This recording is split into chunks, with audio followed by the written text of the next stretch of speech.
శ్రీ గురుభ్యో నమః. సకల పాపాలను హరించే కాశీయాత్ర వారణాసిలో ఎన్నో అద్భుతమైన ప్రదేశాలు ఉన్నాయి.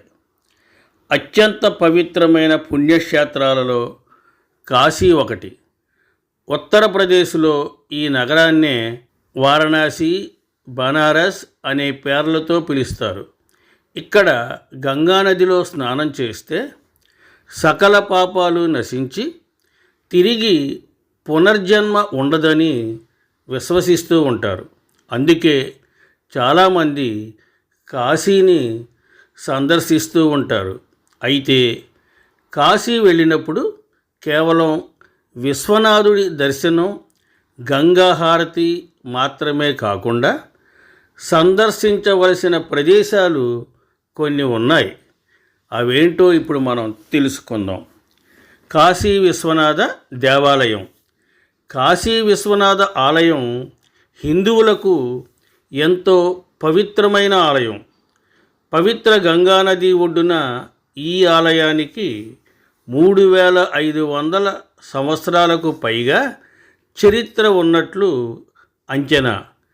12 జ్యోతిర్లింగాలలో ఇది ఒకటి. శైవ క్షేత్రాలలో ఇది అత్యంత పవిత్రమైనదిగా చెబుతారు. జీవితంలో ఒక్కసారైనా భోళాశంకరుడి దర్శనం చేసుకుంటే మోక్షం పొందుతారని భక్తుల యొక్క ప్రగాఢ విశ్వాసం. దశాశ్వమేధ ఘాట్. ఈ ఘాట్ అత్యంత ప్రాచీనమైన ఘాట్. ఇది గంగాహారతికి ప్రపంచ ప్రసిద్ధి చెందింది. ఈ ఘాట్ కాశీ విశ్వనాథ ఆలయానికి అత్యంత సమీపంలో ఉంటుంది. హిందూ పురాణాల ప్రకారం బ్రహ్మదేవుడు ఈ ఘాటు వద్ద 10 అశ్వమేధ యజ్ఞం చేశాడని, అందుకే దీనికి దశాశ్వమేధ ఘాట్ అనే పేరు వచ్చిందని చెబుతారు. ఇది వారణాసిలో ప్రధాన ఆకర్షణగా ఉంటుంది. ఇక్కడ ప్రతిరోజు 2 పూటల గంగాహారతి నిర్వహిస్తారు. సాక్షి గణపతి ఆలయం. విశ్వనాథుని ఆలయానికి వెళ్ళే దారిలో ఈ ఆలయం ఉంటుంది. అక్కడ ఆగి పేరు, గోత్రం చెప్పుకుంటూ ఉంటారు భక్తులు. కలంతో ఉన్న వినాయకుడు కాశీకి వచ్చిన వాళ్ళ వివరాలు రాసుకుంటాడని నమ్మకం. అనంతరం సెక్యూరిటీ చెకింగ్ దగ్గర దుండి గణపతి కొలువు తీరి ఉంటాడు. ఈయన 56 స్వరూపాలతో కాశీ పట్టణాన్ని కాపాడుతూ ఉంటాడని, ఈయన్ని దర్శించుకుంటే విఘ్నాలన్నీ తొలగిపోతాయని విశ్వసిస్తారు.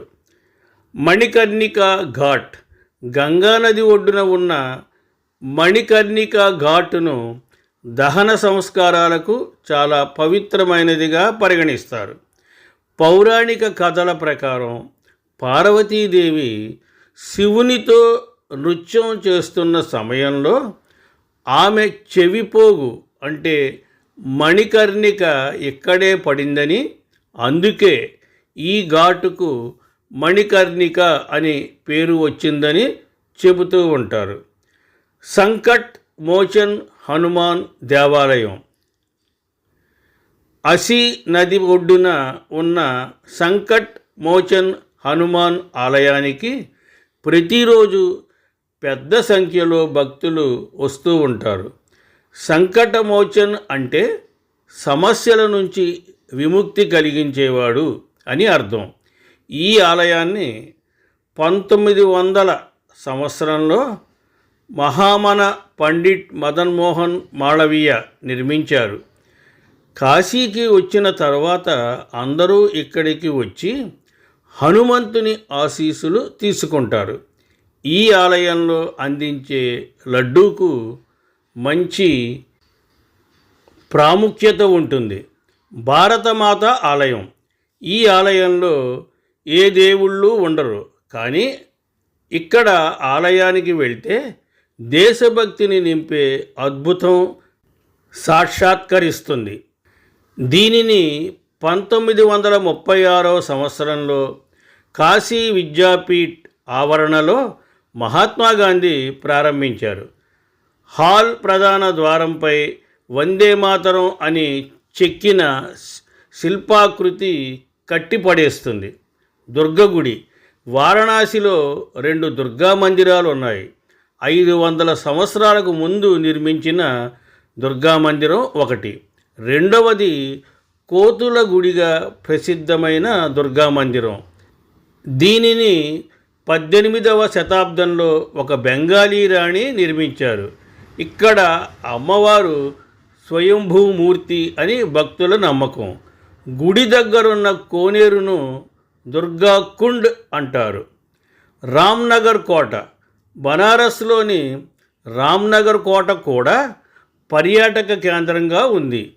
ఈ కోట తులసి ఘాట్ నుంచి గంగానదికి మధ్యలో ఉంటుంది. 18వ శతాబ్దంలో బనారస్ రాజుల ఆదేశాల మేరకు సున్నపు రాయితో దీన్ని నిర్మించారు. ఈ కోటలో వేదవ్యాసుడి దేవాలయం, రాజు నివాసం, చారిత్రక మ్యూజియం ఉన్నాయి.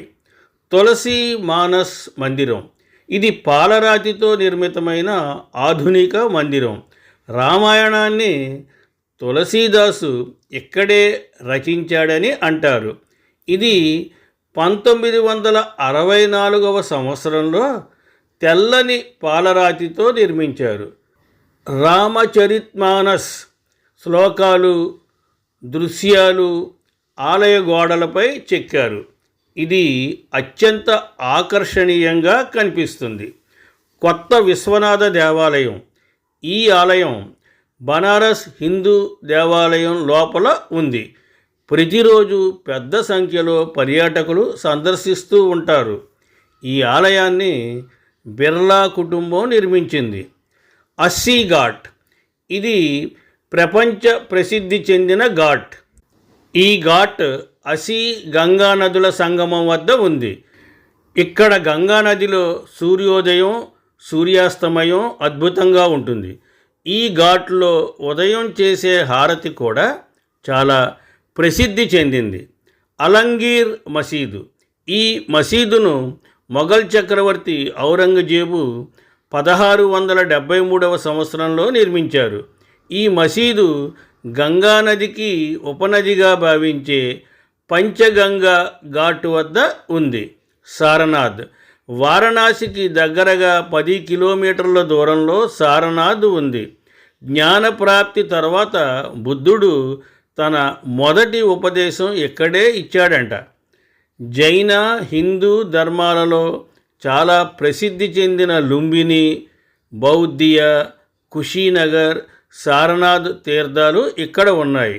ఇక్కడ ప్రధానంగా జరుపుకునే బుద్ధ పూర్ణిమ పండుగను సందర్శించడానికి పర్యాటకులు అనేక వేల సంఖ్యలో వస్తూ ఉంటారు.